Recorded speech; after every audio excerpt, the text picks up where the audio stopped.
ઓમ શ્રી ગણેશાય નમઃ. ઓમ શ્રી શાંબ સદાશિવાય નમઃ.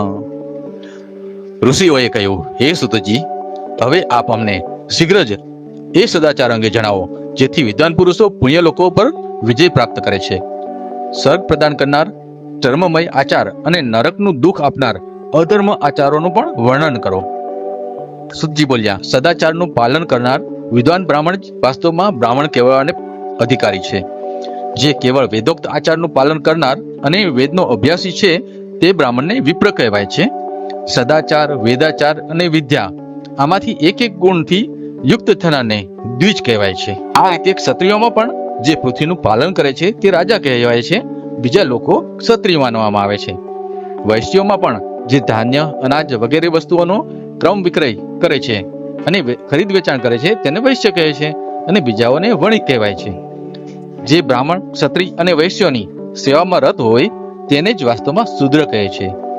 આ સર્વ વર્ણના મનુષ્યોએ બ્રાહ્મ મુહૂર્તમાં ઉઠીને પૂર્વાભિમુખ થઈને સૌ પહેલા દેવતાઓને, પછી ધર્મ, અર્થ અને તેની પ્રાપ્તિ માટે કરવામાં આવેલા ક્લેશો તથા આવક અને જાવકનો વિચાર કરવો જોઈએ. રાતના પહેલા પહોરમાં ઉષકાળ જાણવો જોઈએ. એ છેલ્લા પ્રહરનો જે અડધો મધ્ય ભાગ છે એને સંધિ કહે છે. આ સંધિકાળમાં ઉઠીને દ્વિજે દાતણ કરવું જોઈએ. ત્યાર પછી જળ સંબંધી દેવતાઓને નમસ્કાર કરીને મંત્રપાઠ કરવા જોઈએ. જળાશયમાં સ્નાન કરવું જોઈએ.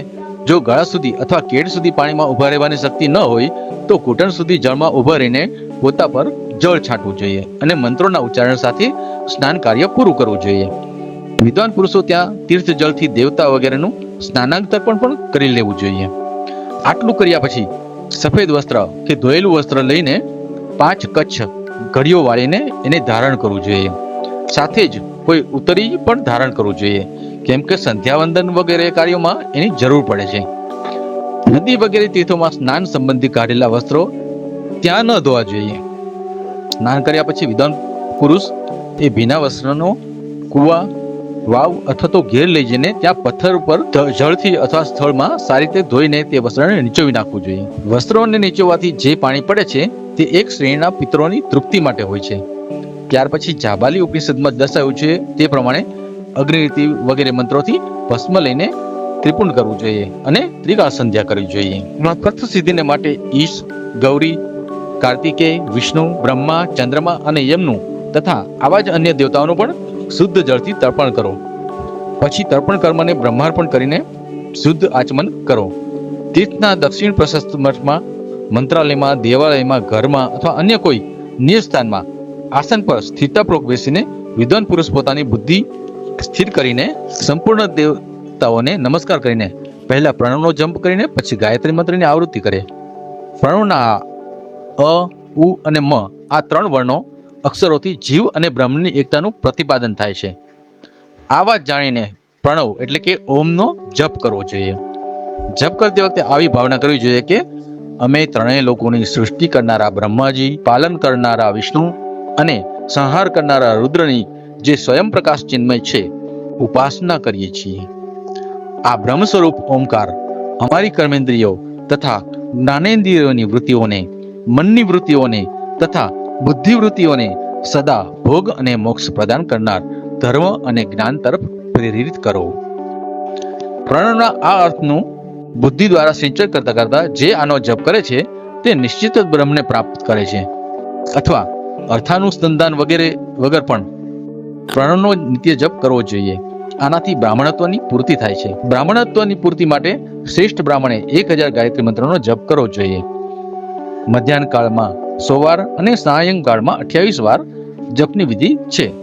અન્ય વર્ણના લોકો એટલે કે ક્ષત્રિય અને વૈશ્ય ત્રણેય સંધ્યાઓની સમયે યથાશક્તિ ગાયત્રી જપ કરવા જોઈએ. શરીરની અંદર મૂલાધાર, સ્વાધિષ્ઠાન, મણિપુર, અનાહત, આજ્ઞા અને સહસ્ત્રાર એ 6 ચક્રો છે. એમાં મૂલાધારથી માંડીને સહસ્ત્રાર સુધી 6 સ્થાનોમાં ક્રમશઃ વિધ્યેશ્વર, બ્રહ્મા, વિષ્ણુ, ઈશ, જીવાત્મા અને પરમેશ્વર સ્થિત છે. આ સર્વમાં બ્રહ્મ બુદ્ધિ કરીને આઠની એકતાનો નિશ્ચય કરો અને તે બ્રહ્મ હું છું એટલે કે અહમ બ્રહ્માસ્મિ એવી ભાવનાપૂર્વક પ્રત્યેક શ્વાસની સાથે સોહમ નો જપ કરવો જોઈએ. એ જ વિધેશ્વર વગેરેની બ્રહ્મરંધ્ર વગેરેમાં અને શરીરથી બહાર પણ ભાવના કરો. પ્રકૃતિના વિકારભૂત મહત્વથી લઈને પંચભૂત પર્યંત તત્વોથી બનેલું જે આ શરીર છે, એવા હજારો શરીરના એક અજપ ગાયત્રીના જપથી એક એકનો ક્રમથી અતિક્રમણ કરીને જીવને ધીરે ધીરે પરમાત્મા તરફ સંયુક્ત કરો. જે બ્રાહ્મણ કુળમાં જન્મ લે છે, પ્રતિદિન સૂર્યોપસ્થાન કરીને ઉપરયુક્ત રૂપે જપનો અનુષ્ઠાન કરવું જોઈએ.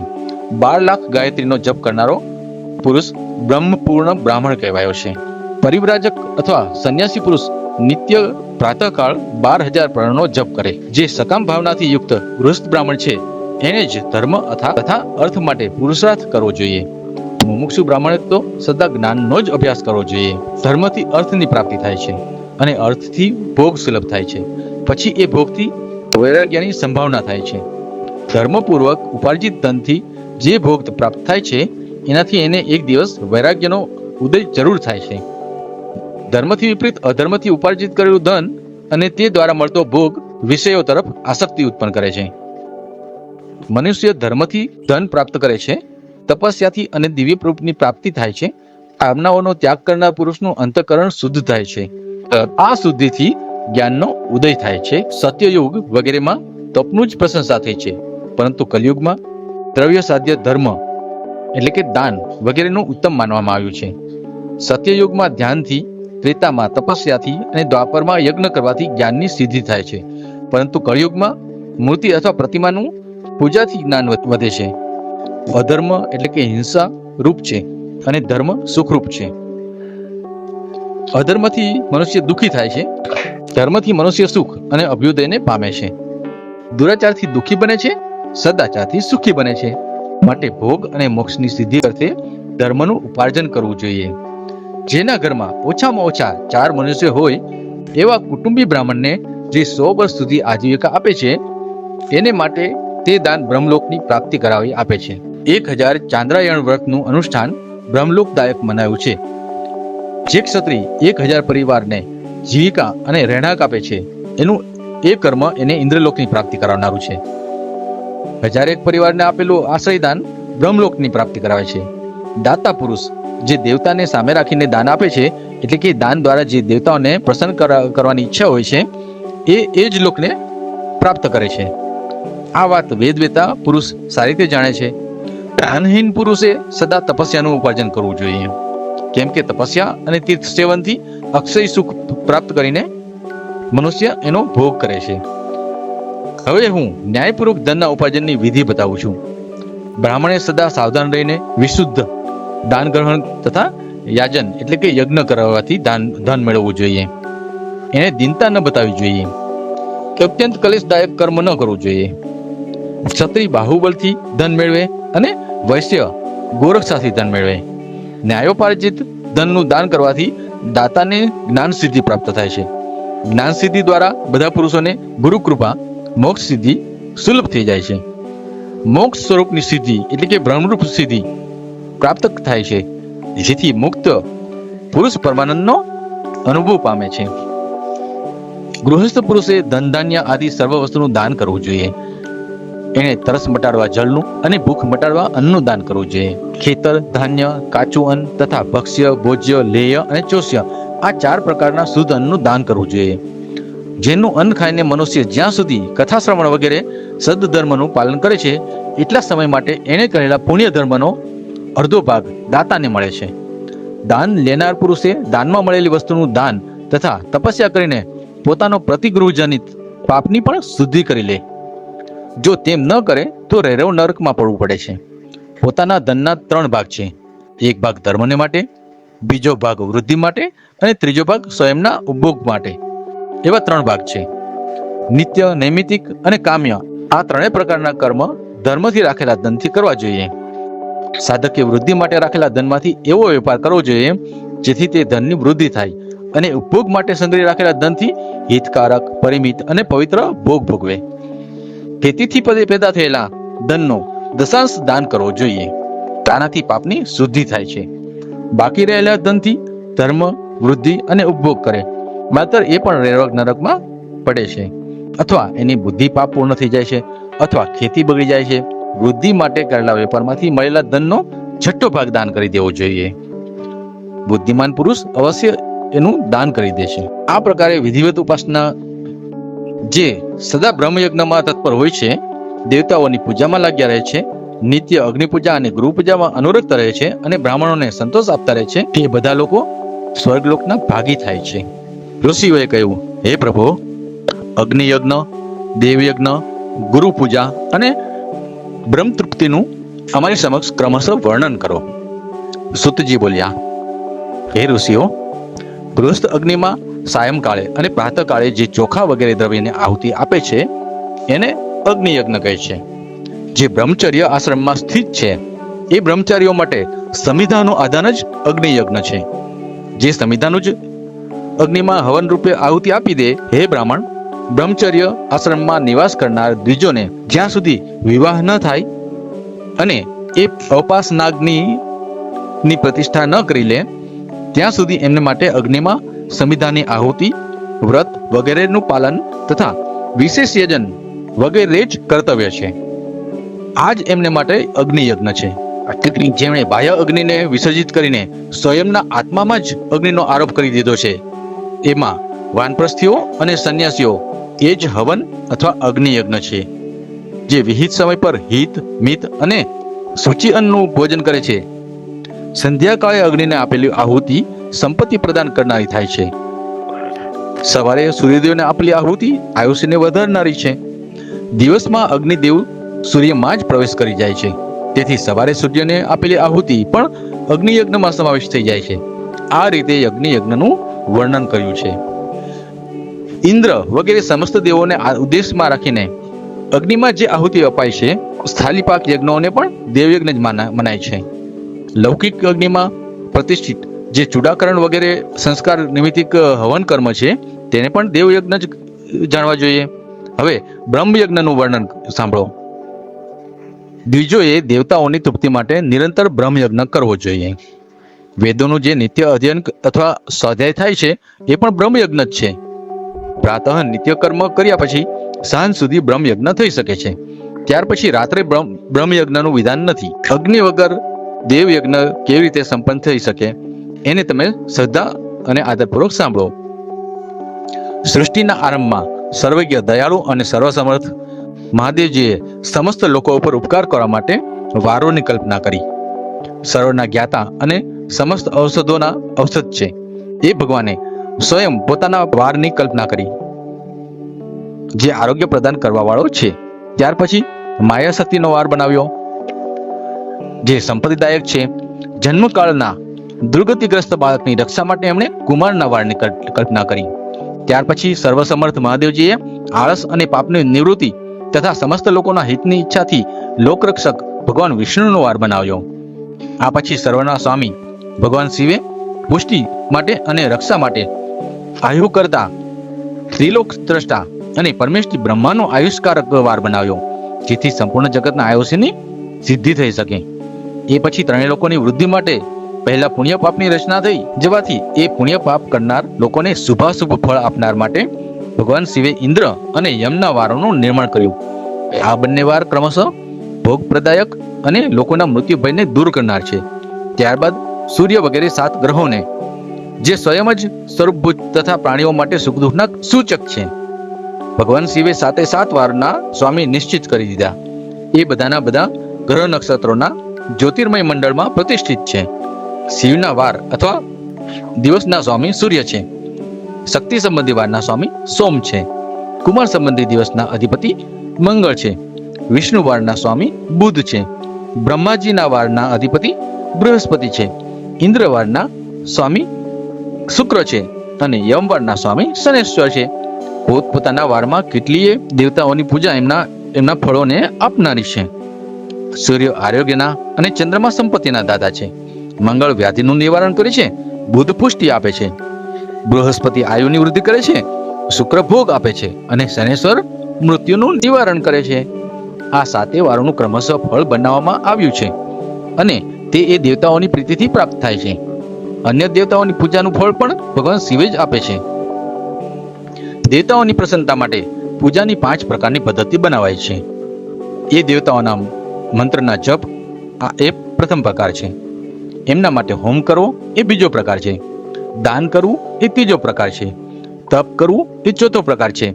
કોઈ વેદી પર, પ્રતિમામાં, અગ્નિમાં અથવા બ્રાહ્મણ શરીરમાં આરાધ્ય દેવતાની ભાવના કરીને 16 પ્રકારે એમની પૂજા કરવી એ પાંચમો પ્રકાર છે. આમાં પૂજાના આધાર ઉત્તરોત્તર શ્રેષ્ઠ છે. પૂર્વના અભાવમાં ઉત્તર આધારનું અવલંબન થવું જોઈએ. બંને નેત્રો તથા મસ્તકના રોગમાં અને કુષ્ઠ રોગની શાંતિ માટે ભગવાન સૂર્યની પૂજા કરીને બ્રાહ્મણોને પૂજન કરાવવું. ત્યાર પછી 1 દિવસ, 1 માસ, 1 વર્ષ અથવા 3 વર્ષ લગાતાર આ પ્રકારની સાધના કરવી જોઈએ. એનાથી જો પ્રબળ પ્રારબ્ધનું નિર્માણ થઈ જાય તો રોગ અને જરાનો નાશ થઈ જાય. ઈષ્ટદેવના નામ મંત્રનો જપ વગેરે સાધન વાર વગેરે અનુસાર ફળ આપે છે. રવિવાર સૂર્યદેવ માટે, અન્ય દેવતાઓ અને બ્રાહ્મણોને માટે વિશિષ્ટ વસ્તુ અર્પણ કરવી જોઈએ. આ સાધન વિશિષ્ટ ફળ આપનારું છે. એ દ્વારા વિશિષ્ટ પાપોની શાંતિ થઈ જાય છે. સોમવાર વિદ્વાન પુરુષ સંપત્તિ પ્રાપ્તિ માટે લક્ષ્મી વગેરેની પૂજા કરે છે તથા સપતિક બ્રાહ્મણોને ધૃતપકવ અન્નનું ભોજન કરાવે છે. મંગળવારે રોગોની શાંતિ માટે કાલી વગેરેની પૂજા કરે અને અડદ, મગ અને તુવેરની દાળયુક્ત અન્ન બ્રાહ્મણોને ભોજન રૂપે આપવું જોઈએ. બુધવારે વિદ્વાન પુરુષ દહીંયુક્ત અન્નથી ભગવાન વિષ્ણુનું પૂજન કરે. આવું કરવાથી સદા પુત્ર, મિત્ર અને પત્ની વગેરેની પુષ્ટિ થાય છે. જે દીર્ઘાયુ ચાહતા હોય એમણે ગુરુવારે દેવતાઓની પુષ્ટિ માટે વસ્ત્ર, જનોઈ તથા ઘી મિશ્રિત દૂધપાક ખીરથી યજન પૂજન કરવું જોઈએ. ભોગોની પ્રાપ્તિ માટે શુક્રવારે એકાગ્રચિત્ત થઈને દેવતાઓનું પૂજન કરે અને બ્રાહ્મણોની તૃપ્તિ માટે 6 રસયુક્ત અન્ન આપે. આ પ્રમાણે સ્ત્રીઓની પ્રસન્નતા માટે સુંદર વસ્ત્ર આદિનું વિધાન છે. શનીશ્વર અપમૃત્યુનું નિવારણ કરનારા છે. એ દિવસે બુદ્ધિમાન પુરુષ રુદ્ર વગેરેની પૂજા કરે. તલના હોમથી, દાનથી દેવતાઓને સંતુષ્ટ કરીને બ્રાહ્મણોને તલ મિશ્રિત અન્નનું ભોજન કરાવવું જોઈએ. જે આ રીતે દેવતાઓનું પૂજન કરશે તે આરોગ્યને ઉપલબ્ધ થઈ જશે. દેવતાઓનું નિત્ય પૂજન, વિશેષ પૂજન, સ્નાન, દાન, જપ, હોમ અને બ્રાહ્મણ તર્પણ વગેરેમાં રવિ વગેરે વારમાં વિશેષ તિથિ અને નક્ષત્રને યોગ પ્રાપ્ત થાય તો વિભિન્ન દેવતાઓના પૂજનમાં સર્વજ્ઞ જગદીશ્વર ભગવાન શિવ જ એ દેવતાઓના રૂપમાં પૂજિત થાય છે અને બધા માટે આરોગ્ય આદિ ફળ પ્રદાન કરે છે. દેશ, કાળ, પાત્ર, દ્રવ્ય, શ્રદ્ધા અને લોકને અનુસાર એના તારતમ્ય ક્રમનું ધ્યાન રાખીને મહાદેવજીની આરાધના કરનાર લોકો આરોગ્ય આદિ ફળ મેળવે છે. શુભ એટલે કે માંગલિક કર્મ અને ના આરંભે અને અશુભ એટલે કે અંત્યેષ્ટિ વગેરે કર્મના અંતે જન્મ નક્ષત્ર આવે ત્યારે ગૃહસ્થ પુરુષ પોતાના ઘરમાં આરોગ્ય આદિની સમૃદ્ધિ માટે સૂર્ય વગેરે ગ્રહનું પૂજન કરે. આથી જ સિદ્ધ છે કે દેવતાઓનું યજન સંપૂર્ણ ઈચ્છિત વસ્તુઓનું ફળ આપે છે. બ્રાહ્મણોનું દેવ યજન કર્મ વૈદિક મંત્રો સહિત થવું જોઈએ. શુદ્ર વગેરે બીજાઓના દેવયજ્ઞ તાંત્રિક વિધિથી થવા જોઈએ. શુભ ફળ ચાહનારો મનુષ્ય 7 દિવસ પોતાની શક્તિ અનુસાર સદા દેવ પૂજન કરે તો સારું કહેવાય. નિર્ધન મનુષ્ય તપસ્યા દ્વારા અને ધનવાને ધન દ્વારા. આટલું સાંભળીને ઋષિઓએ કહ્યું, સુતજીને કહ્યું, સમસ્ત પદાર્થોના જ્ઞાતામાં શ્રેષ્ઠ હે સુતજી, હવે તમે અમને ક્રમશઃ દેશ, કાળ વગેરેનું પણ વર્ણન કરો. ત્યારે સુતજી બોલ્યા, હે મહર્ષિઓ, દેવયજ્ઞ વગેરે કર્મોમાં પોતાનું ગ્રહ સમાન ફળ દેનારું છે. એટલે કે પોતાના ઘરમાં જ કરેલું દેવ યજ્ઞ વગેરે શાસ્ત્રોક્ત ફળ સમમાત્રા આપનાર બને છે. એનાથી 10 ગણું ફળ ગૌશાળામાં, એથી પણ 10 ગણું જળાશયનો તટ, અને એથી પણ 10 ગણું જ્યાં બેલ, તુલસી અને પીપળાનું વૃક્ષ અથવા તો મૂળ નિકટ હોય તે મહત્વનું છે. દેવાલય તેથી 10 ગણું છે. તીર્થભૂમિ દેવાલય કરતાં પણ 10 ગણું ફળ આપે છે. નદીનો કિનારો તીર્થભૂમિ કરતાં પણ વધારે છે. તીર્થ નદીનો તટ તેથી પણ 10 ગણો વધારે છે. અને સપ્તગંગા નામનું નદીઓનું તીર્થ તેથી પણ વધારે છે. સપ્તગંગા એટલે ગંગા, ગોદાવરી, કાવેરી, તામ્રવર્ણી, સિંધુ, સરયુ અને નર્મદાને કહેવાય છે. સમુદ્રનો તટ એથી પણ મહત્વનો છે. અને પર્વતના શિખરનો પ્રદેશ તો એના કરતાં પણ 10 ગણું ફળ આપે છે. પરંતુ સૌથી અધિક મહત્વનું સ્થાન તો એ મનાય છે કે જ્યાં મન તલ્લીન બની જાય. અહીં સુધી દેશનું સ્થળનું વર્ણન થયું. હવે કાળનું તારતમ્ય સાંભળો. સત્યયુગમાં યજ્ઞ, દાન વગેરે કર્મ પૂર્ણ પ્રદાયક છે એવું જાણવું. ત્રેતાયુગમાં 3/4 ફળ મળે છે. દ્વાપરમાં એનાથી પણ અડધું ફળ મળે છે. કળયુગમાં 1/4 જ ફળ મળે છે. જે વિદ્વાન બ્રાહ્મણો સૂર્ય સંક્રાંતિના દિવસે કરેલું સત્કર્મ પૂર્વોક્ત શુદ્ધ દિવસ કરતા પણ 10 ગણું ફળ આપે છે. એના કરતા પણ 10 ગણું ફળ વિષુવ નામક યોગમાં કરેલા કર્મોનું છે. જે દિવસથી દક્ષિણાયન શરૂ થાય એટલે કે કર્ક સંક્રાંતિમાં કરેલું કર્મ વિષુવ યોગથી પણ 10 ગણું ફળ આપે છે. મકર સંક્રાંતિ એથી પણ 10 ગણું અને ચંદ્રગ્રહણમાં કર્મ એથી પણ 10 ગણું. સૂર્ય ગ્રહણમાં તો સર્વોત્તમ એટલે કે ચંદ્રગ્રહણ કરતા પણ 10 ગણું ફળ આપે છે. આ વાતને આપ જાણો. જગત રૂપી સૂર્યનો રાહુ રૂપી વિષ થી સંયોગ થાય છે. એટલા માટે સૂર્યગ્રહણનો સમય રોગ પ્રદાન કરનારો છે. તેથી એ વિષ ઝેરની શાંતિ માટે તે દિવસે સ્નાન, દાન અને જપ કરો. તે સમયે ઝેરની શાંતિ માટે ઉપયોગી હોવાને કારણે પુણ્યપ્રદ મનાયો છે. જન્મ નક્ષત્રના દિવસે તથા વ્રતની પૂર્તિનો દિવસ સૂર્યગ્રહણ જેવો જ સમજવો. પરંતુ મહાપુરુષોના સંગનો સમય એટલે કે સત્સંગનો સમય તેઓ કરોડો સૂર્યગ્રહણ સમાન પાવન છે. તપોનિષ્ઠ યોની જ્ઞાનનિષ્ઠ યતિ એ બંને પૂજાને પાત્ર છે. કેમ કે પાપના નાશના તેઓ કારણરૂપ છે. જેણે 24 લાખ ગાયત્રીના જપ કરી લીધા હોય એ બ્રાહ્મણ પણ પૂજા માટે ઉત્તમ પાત્ર છે. તે સંપૂર્ણ ફળ અને ભોગ પ્રદાન કરવામાં સમર્થ છે. જે અધપતનથી બચાવે છે, ત્રાણ કરે છે, અર્થાત નરકમાં પડવાથી બચાવે છે. એને માટે આ ગુણને કારણે જ શાસ્ત્રમાં પાત્ર શબ્દનો ઉપયોગ થયો છે. એ દાતાનું પાતકથી ત્રાણ કરવાને કારણે પાત્ર કહેવાય છે. ગાયત્રી પોતાના ગાયકનું પતનથી ત્રાણ કરે છે એટલે તેને ગાયત્રી કહેવાય છે. સ્ત્રી હોય કે પુરુષ, જે કોઈ પણ ભૂખ્યું હોય તે જ અન્નદાનને પાત્ર છે. જેને જેની ઈચ્છા હોય એને એ વસ્તુ વગર માંગે જ આપી દેવામાં આવે તો દાતાને એ દાનનું પૂરેપૂરું ફળ મળી જાય છે. જે પ્રશ્ન અને યાચના કરે છે કર્યા પછી અપાય તે દાન કર્યું અડધું જ ફળ આપે છે. પોતાના સેવકને આપેલું દાન 1/4 ફળ આપે છે. જે જાતિ માત્રથી બ્રાહ્મણ છે અને દીનતાપૂર્ણ વૃત્તિથી જીવન પસાર કરે છે એને આપેલું ધનનું દાન દાતાને આ ભૂતલ પર 10 વર્ષ સુધી ભોગ પ્રદાન કરનારું છે. એ જ દાન જો વેદવેતા બ્રાહ્મણને અપાય તો તે સ્વર્ગલોકમાં દેવતાઓના વર્ષોથી 10 વર્ષ સુધી દિવ્ય ભોગ આપનાર હોય છે. શીલ અને ઉચ્ચ વૃત્તિથી લાવેલું અને ગુરુદક્ષિણામાં પ્રાપ્ત થયેલું અન્નધન શુદ્ધ દ્રવ્ય કહેવાય છે. આ દાનના દાતાઓને પૂર્ણ ફળ આપનાર કહેવાયો છે. ક્ષત્રિયોનું શરીરથી પ્રાપ્ત કરેલું અને વૈશ્યનું વ્યાપારથી પ્રાપ્ત કરેલું અને શૂદ્રોનું સેવા વૃત્તિથી પ્રાપ્ત કરેલું ધન પણ ઉત્તમ દ્રવ્ય કહેવાય છે. ધર્મની ઈચ્છા રાખનાર સ્ત્રીઓને જે ધન પિતા અને પતિ પાસેથી મળ્યું હોય એમને માટે એ ઉત્તમ દ્રવ્ય છે. ગાય વગેરે 12 વસ્તુઓનું ચૈત્ર વગેરે 12 માસમાં ક્રમશઃ દાન કરવું જોઈએ. ગાય, ભૂમિ, તલ, સુવર્ણ, ઘી, વસ્ત્ર, ધાન્ય, ગોળ, ચાંદી, મીઠું, કોળું અને કન્યા આ 12 વસ્તુઓ છે.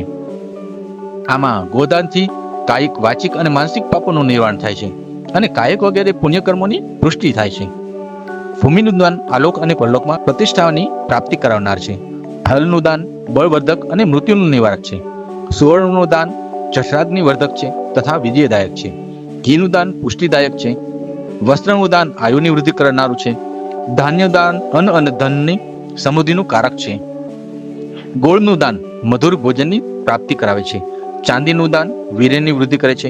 મીઠાના દાનથી 6 રસ ભોજન મળે છે. સર્વ પ્રકારનું દાન સર્વ સમૃદ્ધિની સિદ્ધિ માટે જ હોય છે. કન્યાદાન આજીવન ભોગ પ્રદાન કરનારું કહેવાયું છે. આલોક અને પરલોકમાં પણ સંપૂર્ણ ભોગોની પ્રાપ્તિ કરનારું છે. વિદ્વાન પુરુષો જે વસ્તુઓથી ઇન્દ્રિયોની તૃપ્તિ થાય છે એનું દાન સદા કરવું જોઈએ. ક્ષેત્ર વગેરે 10 ઇન્દ્રિયો જે શબ્દ આદિ 10 વિષયો છે એનું દાન કરવામાં આવે તો ભોગોની પ્રાપ્તિ થાય છે અને દિશા આદિ ઇન્દ્રિય દેવતાઓને સંતુષ્ટ કરે છે. વેદ અને શાસ્ત્રને ગુરુ મુખથી ગ્રહણ કરીને ગુરુના ઉપદેશથી અથવા સ્વયં જ બોધ પ્રાપ્ત કર્યા પછી જે બુદ્ધિનો આવો નિશ્ચય થાય છે કે કર્મોનું ફળ અવશ્ય મળે છે એને જ ઉચ્ચ કોટીનો આસ્તિકતા કહે છે. ભાઈ, બંધુ અથવા રાજાના ભયથી જે આસ્તિકતા બુદ્ધિ અથવા શ્રદ્ધા થાય છે તે કનિષ્ઠ શ્રેણીની આસ્તિકતા છે. આ સર્વથા દરિદ્ર છે. માટે જેની પાસે સર્વ વસ્તુઓનો અભાવ છે તે વાણી અથવા કર્મ દ્વારા યજન કરે.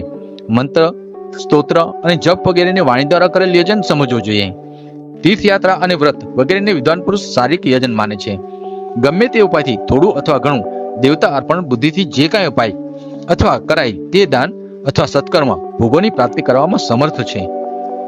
તપસ્યા અને દાન આ 2 કર્મો મનુષ્યએ સદા કરવા જોઈએ. એવા ગૃહનું દાન પણ કરવું જોઈએ જે પોતાના વર્ણ અને ગુણથી સુશોભિત છે વિદ્વાન પુરુષ દેવતાઓની તૃપ્તિ માટે જે કાંઈ આપે છે તે અતિશય માત્રામાં અને સર્વ પ્રકારના ભોગ આપે છે. એ દાનથી વિદ્વાન પુરુષ આ અને પરલોકમાં ઉત્તમ જન્મ અને સદા સુલભ થનાર ભોગ મેળવે છે. ઈશ્વરાર્પણ બુદ્ધિથી યજ્ઞદાન વગેરે કર્મ કરીને મનુષ્ય મોક્ષ ફળનો ભાગી બને છે. સનાતન ધર્મને લગતી આવી માહિતી મેળવવા માટે અમારી ચેનલને લાઈક, શેર અને સબસ્ક્રાઇબ કરો.